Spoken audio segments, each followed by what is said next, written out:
महाकुंभ में भीषण ठंड और कोहरे के बावजूद संगम में स्नान के लिए श्रद्धालुओं का तांता लगा है। देश के कोने कोने से लोग यहां पहुंच रहे हैं, हर हर गंगे का उद्घोष कर रहे हैं, हर हर महादेव का उद्घोष कर रहे हैं और पवित्र स्नान कर रहे हैं।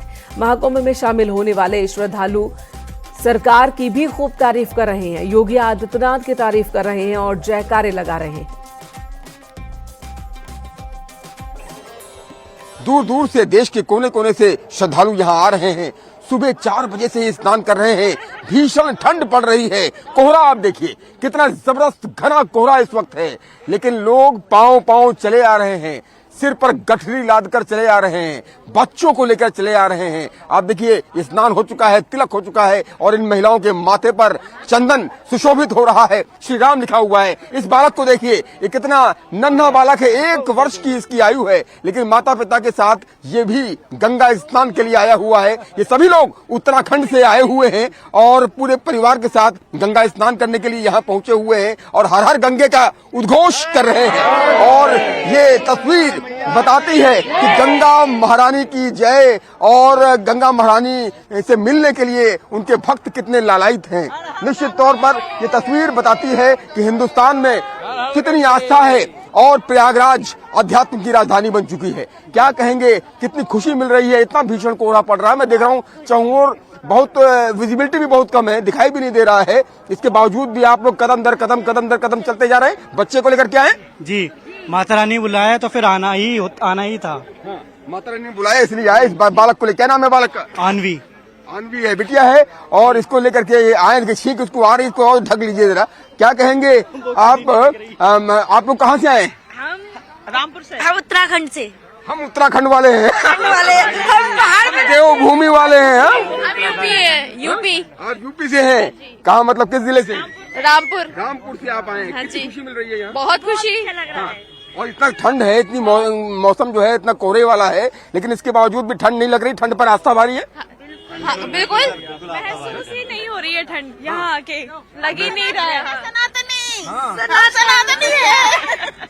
हम हिंदू हैं, गर्व से कहो, गर्व से कहिए हम हिंदू हैं। क्या कहेंगे, बहुत खुशी का लम्हा है और ऐसे लगता है कि जो है माँ गंगा ने निमंत्रण दिया कि आइए, और सभी लोग, पूरा भारत यहाँ पर, पूरा विश्व इकट्ठा हो गया। कोई भजन गाइए जरा, कौन सा भजन याद आ रहा है?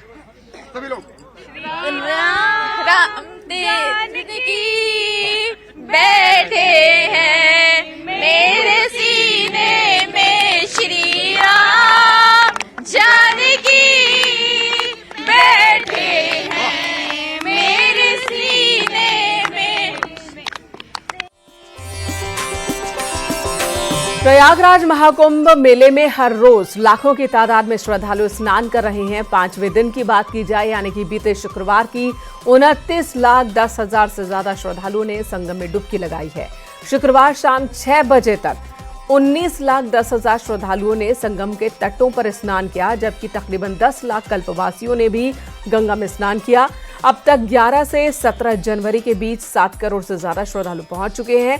आपको बता दें, इस बार महाकुंभ मेले में 45 करोड़ से ज्यादा लोगों के आने का अनुमान है।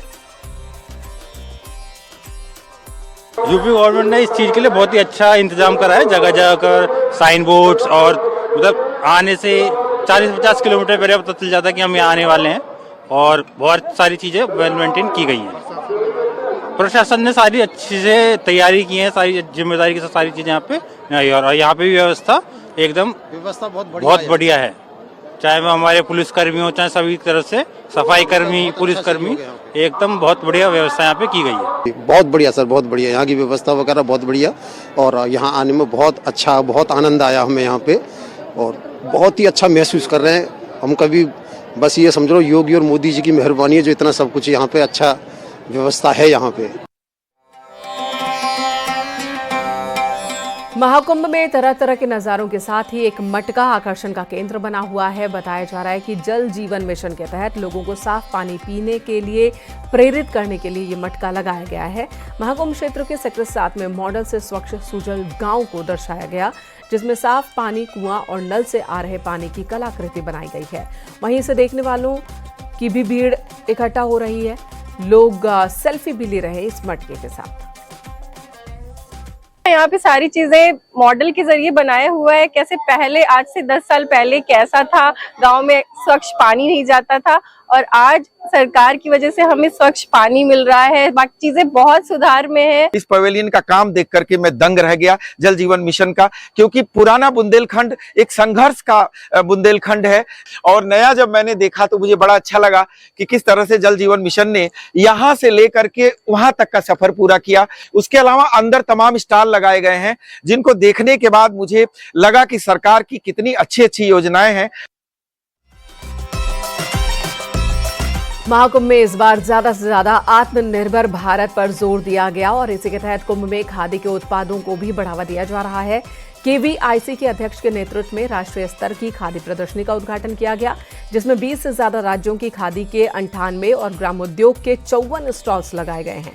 केवीआईसी के अध्यक्ष मनोज कुमार ने कहा कि महाकुंभ न सिर्फ आस्था का महोत्सव है, बल्कि ये भारतीय संस्कृति, परंपरा और आत्मनिर्भरता का भी प्रतीक है।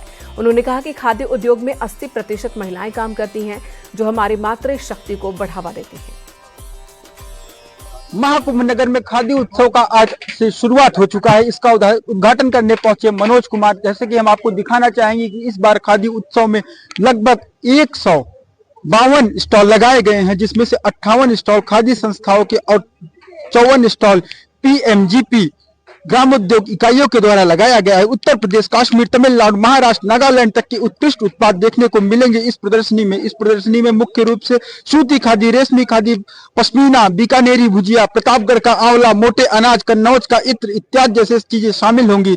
इससे अधिकतम यहाँ पर 30% की छूट भी दी जाएगी आने वाले सभी श्रद्धालुओं के लिए। प्रदर्शनी में सांस्कृतिक कार्यक्रम का भी आयोजन होगा, जिसमें लोकगीत, आदिवासी नृत्य, शास्त्रीय गायन, बिरहा, भजन, संध्या, कवि सम्मेलन के साथ साथ क्रेता विक्रेता सम्मेलन भी होगा। इसी के साथ खादी फैशन शो आकर्षण का मुख्य केंद्र बनेगा, जिसका उद्घाटन आज हो चुका है। बने रहिए न्यूज 18 के साथ। गौरव पांडे, न्यूज 18 प्रयागराज। प्रयागराज महाकुंभ इस बार नया इतिहास रचने जा रहा है। बड़ी तादाद में अखाड़ों में नए प्रवेशी साधुओं को दीक्षा देने की तैयारी है। इस बार महाकुंभ के अखाड़ों में 1000 से ज्यादा महिलाओं को संन्यास की दीक्षा दी जाएगी। अकेले श्री पंच दशनाम जूना अखाड़े में 200 से ज्यादा महिलाओं की दीक्षा होनी है। 27 जनवरी को संन्यास दीक्षा का अनुष्ठान संभावित है। फिलहाल रजिस्ट्रेशन की प्रक्रिया चल रही है। खास बात यह है कि दीक्षा संस्कार लेने वाली महिलाओं में ज्यादातर हायर एजुकेशन हासिल कर चुकी महिलाएं हैं।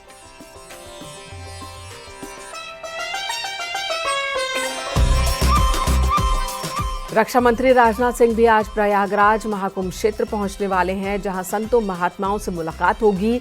संगम में त्रिवेणी पर डुबकी भी लगा सकते हैं राजनाथ सिंह। दोपहर 12:30 बजे वो महाकुंभ क्षेत्र पहुंचेंगे। शाम तक वहीं रहने वाले हैं। रात में प्रयागराज में ही एक वैवाहिक समारोह में शामिल होंगे और फिर अगले दिन जौनपुर के लिए रवाना हो जाएंगे।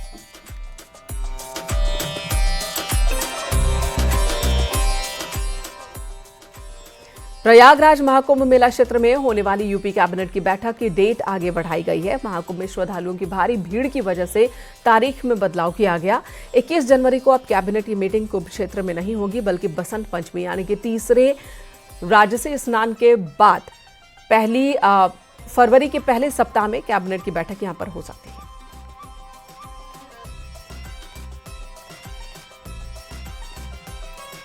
महाकुंभ प्रयागराज में 7 करोड़ से ज्यादा रुद्राक्ष से तैयार 12 ज्योतिर्लिंग आकर्षण का केंद्र बने हुए हैं। अमेठी के शिव मौनी योगी बाबा ने रुद्राक्षों से शिवलिंग का निर्माण किया है। अब ये प्रयागराज महाकुंभ में पहुंचने वाले श्रद्धालुओं के बीच चर्चा का विषय बन गया है। करुणा कर दो मेरे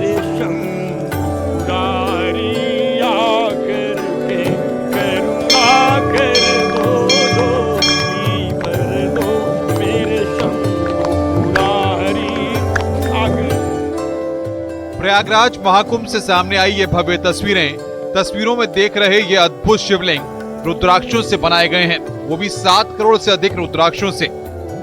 रुद्राक्षों को शिवलिंगों पर लपेटा गया है। जी हाँ, अमेठी के शिव मौनी योगी बाबा ने कई महीनों की कड़ी मेहनत से ये 12 ज्योतिर्लिंग तैयार किए हैं। साथ ही ये ज्योतिर्लिंग के प्रांगण में कई त्रिशूल बनाए गए हैं, जिन्हें भी रुद्राक्ष से लपेटा गया है। अब ये ज्योतिर्लिंग प्रांगण श्रद्धालुओं के लिए आकर्षण का केंद्र बना हुआ है। कलयुग में पहली बार, स्वतंत्र भारत पहली बार और महाकुंभ में पहली बार 7,51,00,000 रुद्राक्ष की मणियों से 11 फीट ऊंची, 9 फीट चौड़ी। अब 11 फीट ही ऊंची क्यों है, आपका प्रश्न होगा। 11 रुद्र हैं, 11 रुद्रों के अंक में इसकी ऊंचाई है और 9 दुर्गा के अंकों में इसकी चौड़ाई है और 7 पुरियों के अंक में इसकी मोटाई है। इसका जो शास्त्रीय मत है, सब शास्त्रों की दृष्टि से है, 12 ज्योतिर्लिंग पूरे विश्व में केवल भारतवर्ष में है।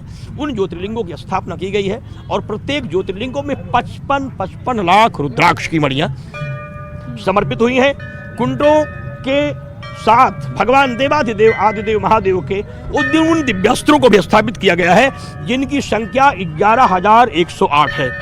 दिव्य त्रिशूल है, सभी त्रिशूलों के साथ भगवान के दिव्य त्रिशूलों का पूजन किया गया है। उनको भी रुद्राक्ष की मणियों से अलंकृत किया गया है। अलग अलग रंग के त्रिशूल अलग अलग मनोरथ की प्राप्ति के लिए शिव मौनी योगी बाबा ने लगाए हैं।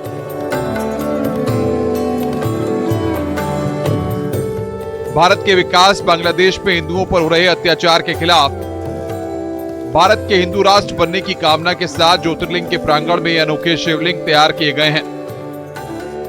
वही शिव है, वही सुंदर है, जो सुंदर है वही सत्य है, वही शिव है, और जो शिव है वही सुंदर है और वही सत्य है। उसी इस तरीके से 36 स्तंभ बनाए गए हैं। 36 स्तंभों में 27,000 रुद्राक्ष लगाए गए हैं और 11,108 ये जो त्रिशूल है, इसमें जो श्वेत त्रिशूल के अंक हैं, ये भारत के विद्या ददाति शंभु, विद्या को प्रदान करने वाले भगवान महाकाल विद्या ददाति शंभु के संकल्प को साकार करने के लिए भारत में ओजवान, तेजवान, बुद्धिमान, शक्तिवान लोग पैदा हो, इससे भारत विश्वगुरु बने। इसके बाद उस पर आप देखते लाल त्रिशूल लगाया गया है, देश की गरीबी को समाप्त करने के लिए, अर्थव्यवस्था को बढ़ाने के लिए, देश के नौजवानों को, बेटियों को शक्ति और सामर्थ्य देने के लिए ये संकल्प लिया गया है कि सभी लोगों की गरीबियां समाप्त हो।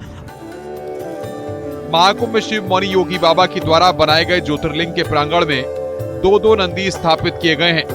बाबा का कहना है कि उत्तर मुखी और दक्षिण मुख शिवलिंग के लिए धर्म नंदी और विजय नंदी को स्थापित किया गया है। ये आश्चर्य की बात लोगों को लगेगी, इस तरफ जो शिवलिंग है ये उत्तर मुखी है, बहुत ध्यान से कैमरे को दिखाएंगे आप, तो ये उत्तर मुखी शिवलिंग है जो शिवलिंगे है, और उस तरफ की जो शिवलिंगे है सब दक्षिण मुखी है। तो यहाँ धर्म नंदी है और उस तरफ विजय नंदी है, और बीच में भगवान भूतेश्वर महादेव स्फटिक मणि की शिवलिंग पर जो विराजमान है, वो रुद्राक्ष के पहाड़ पर बाबा बैठे हुए हैं। उनकी कृपा से रुद्राक्ष के पहाड़ पर भूतनाथ की स्थापना है। बाबा की कृपा से, क्योंकि नमः संभवाय च मयो भवाय च नमः शिवाय च शिवतराय च नमः का जो प्रयोग है यजुर्वेद में, उसकी दृष्टि से बाबा का प्रयोग किया गया है। सनातन संस्कृति का दिव्य भव्य समागम महाकुंभ में दुनिया का अब तक का सबसे बड़ा आध्यात्मिक मेला चल रहा है। महाकुंभ में करोड़ों श्रद्धालु त्रिवेणी के संगम तट पर आस्था की डुबकी लगा चुके हैं, जो आगे भी लगातार जारी है और अपने साथ 144 साल बाद लग रहे पूर्ण महाकुंभ से न जाने कितनी यादें अपने साथ लेकर जा रहे हैं। Bureau report, news 18।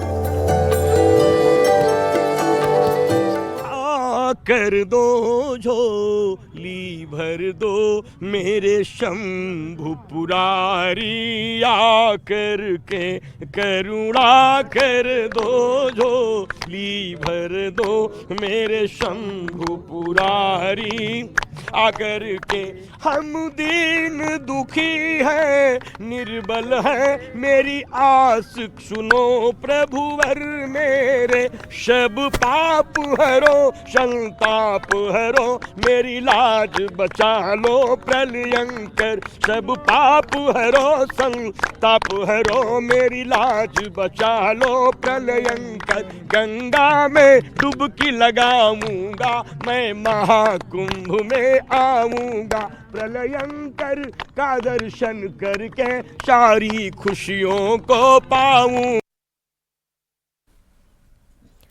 Uttar Pradesh के औद्योगिक विकास विभाग के प्रमुख सचिव आलोक कुमार ने ग्रेटर नोएडा प्राधिकरण में नोएडा, ग्रेटर नोएडा और यमुना विकास प्राधिकरण की समीक्षा बैठक की और इस दौरान उन्होंने कहा कि ग्रेटर नोएडा शहर जैसी बसावट और इंफ्रास्ट्रक्चर पूरे उत्तर भारत में कहीं नहीं है।